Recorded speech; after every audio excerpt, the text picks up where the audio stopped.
Assalomu alaykum hurmatli televizor ko'ruvchilar. Uyg'ur televiziyasining kundalik xabarlarini ko'rishinglarni qarshi olamiz. Oldi bilan xabarlarimizning muhim mazmunlarini tanishtiramiz. Xitoy doiralari Urumchi shahar rayonidagi qabrlarni ko'chirib ketishga buyruq qilgan.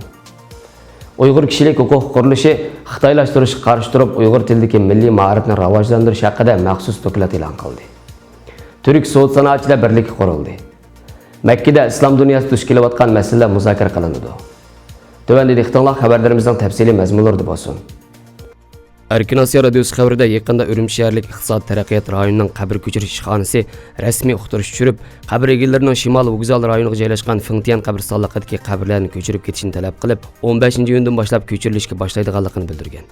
Lekin uqtirishda qəbirstanlığının qayerga köçürüldiganligi, qəbirlərning nima uchun köçürüldiganligi, uning o'rniga qanday qurilish silindiganligi tushuntirilmagan. Xitoy hukumati 2017 yil 2 oydan boshlab Uyg'ur, Qozoq va rayondagi boshqa musulmon turkiy xalqlarni keng ko'lamli tutqun qilib, lagerlarga qamash bilan birga moddiy va ma'naviy madaniyat sohasida umumyuzlik xitoylashtirish harakati qo'zg'agan. Bu harakat musulmon qabristonliklarini yo'tkash, qabrlardagi gumbaz, oy yulduzlarni chiqib tashlash, qabrlarning islomiy xosligini butunlay yo'qotishni o'z ichiga olgan. Urumchi iqtisodiy texnik taraqqiyot rayonining uqtirishi ilgari surilishicha, qabr egalari 15 iyundan burun qabr ko'chirishga aloqador rasmiyatlarni bajarish kerak ekan. Agar qabr egalari 15 iyundan burun rasmiyat bajarmagan qabrlar egisiz qabr sifatida bartaraf qilindi ekan. Uqtirishda mazkur qabr ko'chirish plani Abdum rayon va Urumchi shahrining bir tutash o'rinlashtirishi, shundaqla Urumchi shahrining dafn ishlarini boshqarish nizomidagi aloqador belgilamalarga asosan shaharlik hukumatning tasdiqlashi bilan elib berilayotganligi bildirilgan. Yaqinda Xitoy doiralarining Xotandagi Imom Asim va Imom Ja'fari Sodiq mazarlarini chiqib o'tganligi oshkorlanib, Uyg'ur madaniyat tadqiqotchilarining qattiq tanqidiga uchragan.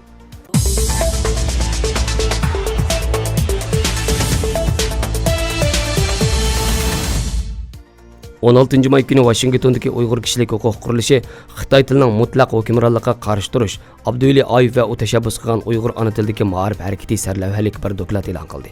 Mazkur dokladda Xitoy hukumatining Sharq Turkistonda Uyg'ur tilini siyosiy, ijtimoiy, madaniyat va ma'rif sohasidan siqib chiqarganligi, Uyg'ur milliy kimligining jiddiy ravishda xirisga duch kelganligi, Uyg'urga munosabatlik har qanday bir yerlik va mahalliy madaniyat omillarining yo'qotilish nishoni qilinayotganligi nuqtaliq bayon qilingan. Mazkur dokladda Uyg'ur ziyolisi va tilshunos Abduli Ayibning Uyg'ur tilini qo'g'dash haqidagi tashabbuslariga alohida o'rin berilib, Uyg'ur ona tilini qo'g'dash va ona tillik ma'rifni rivojlantirish yo'lida nohaq turmaga tashlanganligidek o'tmishlar tilga ilinib, tarixdan buyon davom qilib kelayotgan Uyg'ur tili yoziqi va bu tildagi milliy ma'rifning navbatda Xitoy hukumati tomonidan qanchalik darajada yo'qotishga uchrayotganligi markazda ifodalangan.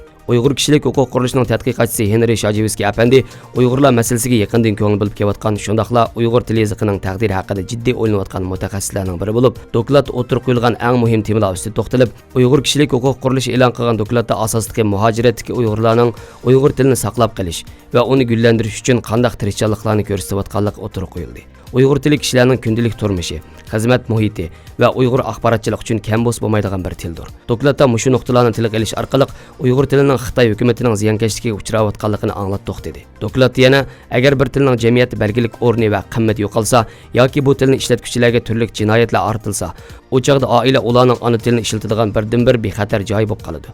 Navbatda Sharq Turkistonda Xitoy tilining mutlaq hukmronligi davom qilayotgan mezgilda muhojiratdagi Uyg'ur jamoatchiligi va Uyg'ur tashkilotlari Uyg'ur tili yoziqi hamda madaniyatini saqlab qolish uchun tirishchiliklarni ko'rsatish kerak. Ular bu tirishchiliklar uchun faxrlanish kerak deyilgan. Ba'zi kuzatuvchilarning deyishicha, Uyg'ur kishilik huquq qurilishining maxsus Uyg'ur tili haqida e'lon qilgan doklati Uyg'ur tili va Uyg'ur kimligi duch kelayotgan xiristlarni dunyoga anglitishda muhim rol o'ynaydi ekan. Henry Shajivskiy apandimi bu vaqtda fikr bayon qilib, Xitoyning Uyg'ur madaniyatini butunlay yo'qotish harakatida bo'layotganligi aniq. Buning ro'shan ifodalarining biri Uyg'urning Uyg'ur tili va diniy e'tiqodi qilingan yoshirin hujum. Yana biri danglik qurilishlardan Qashqar koni shahri va boshqa rayondagi masjidlarning chiqilishidek oshkor hujumdir. Til bir millatning milliy kimligi. Biz mushu nuqtalarni chiqish qilgan asosda dunyoga Xitoy hukumatining Uyg'ur kimligini yo'qotish o'rinishida g'alaba qilinmaydiganligini bildirishimiz kerak deganlarni bildirgan.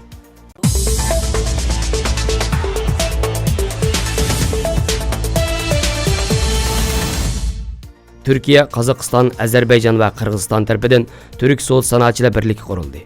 Türk Kengish qarmog'ida Turk savdo sanoatchilar birligining qurilishiga aloqador kelishim Qozog'istonning poytaxti Nur-Sultonda chaqirilgan 12 navbatlik Ostona savdo-iqtisod munbiri yig'in doirasida ishga oshirilgan Turk savdo sanoatchilar kengashi yig'inida imzolandi. Turk Kengishining bosh kotibi Bag'dod Amriyevining riyosatchiligida o'tkazilgan imzo marosimiga Qozog'iston bosh ministri Asqar Momin, Turkiya savdo sanoatchilar va uyushmalar birligining boshlig'i Rifat Estarjiqli o'g'li, Qozog'iston Atamakan Milliy Korxonachilar uyushmasining boshlig'i Abulay Mirzahmetov, Ozarbayjon Milliy Korxonachilar konferensiyasi organlarining boshlig'i Mamat Musayev va Qirg'iziston Savdo sanoatchilar uyushmasining muavin boshlig'i qatorliqlar qatnashgan.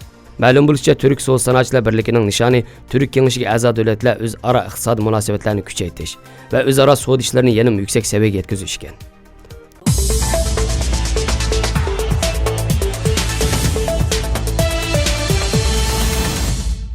Мәккеде чакырылыш planlangan 14-navbatlik oliy rahbarlar yig'inida islom dunyosi duch kelayotgan masalalar muzokara qilinadi.